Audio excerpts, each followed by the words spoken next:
When I first heard a year ago that the sales of recreational cannabis were going to be legalized, my first thought was, what changes will we see? On the plus side, there was talk of business opportunities and tax benefits that couldn't be ignored. In addition, criminal organizations would lose a big part of their industry, leaving them weaker. However, there were others who felt that legalization could have negative consequences, such as an increase in DUIs. But now it's 2019, so perhaps we can take a look at where the path of cannabis is heading with clearer eyes. Legal cannabis use for medical purposes has been around for years in California, which not only helps patients, but brings in needed tax dollars. Then, on November 8, 2016, California passed Prop 64 to legalize recreational use, and on January 1, 2018, made recreational cannabis retail sales legal in California. Projected tax revenue from these sales was expected to be around $185 million within 6 months of legalization, but as of last October, that number stood at only $93.1 million. Why would a projection that caused such a buzz come up so short? It could be that even though legalized, many city and county governments make legal acquisition of cannabis very difficult, so patrons turn to a legal means to purchase it. One of those areas was Riverside County, whose supervisors established a county-wide ban before Prop 64 was enacted. Fast forward to 2019 and changes in the air. The county's Board of Supervisors recently passed a new ordinance that allows testing, manufacturing, distribution, and wholesale nurseries, as well as a limited number of dispensaries and cultivators. Although the county is becoming more lenient, the cities have their own mixed bag of regulations. Lake Elsinore, for example, has designated zones for distribution within city limits, while stricter cities like Temecula have prohibited all commercial cannabis establishments. Jurisdictional laws aren't the only cannabis-related issues in flux. CBD oil, a popular cannabis product that has become very popular since Prop 64 passed, has also faced a swirl of confusion. But here to help us sort through it all is Christine Medina, a brand ambassador for Canaway, a company that provides CBD products. Welcome, Christine. Thank you for having me. Of course.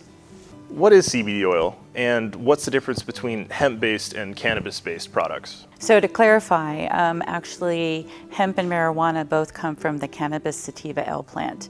They are both considered cannabis. The difference between them is that marijuana is grown and has a higher THC content, and hemp is grown and it has a higher CBD content. So that is the difference between them. And hemp CBD is non-psychoactive, where marijuana is psychoactive. Explain to us the CBD products and their benefits. So CBD actually will work with your own endocannabinoid system. We all have our own system. Cannabidiol comes into your body. It works with your receptors in your brain, in your stomach, and your largest organ, which is your skin.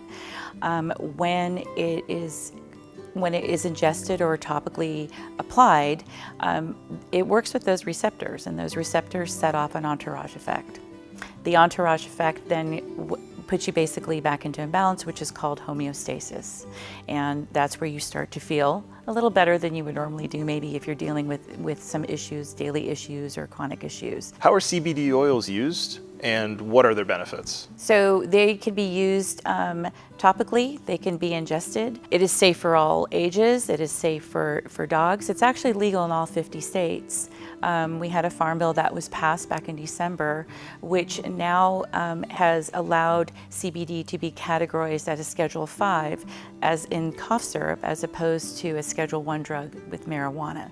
So more and more today we want to try to educate as many people as we can because of the law that was passed, and I think more and more people today are becoming a little bit open to the concept of CBD.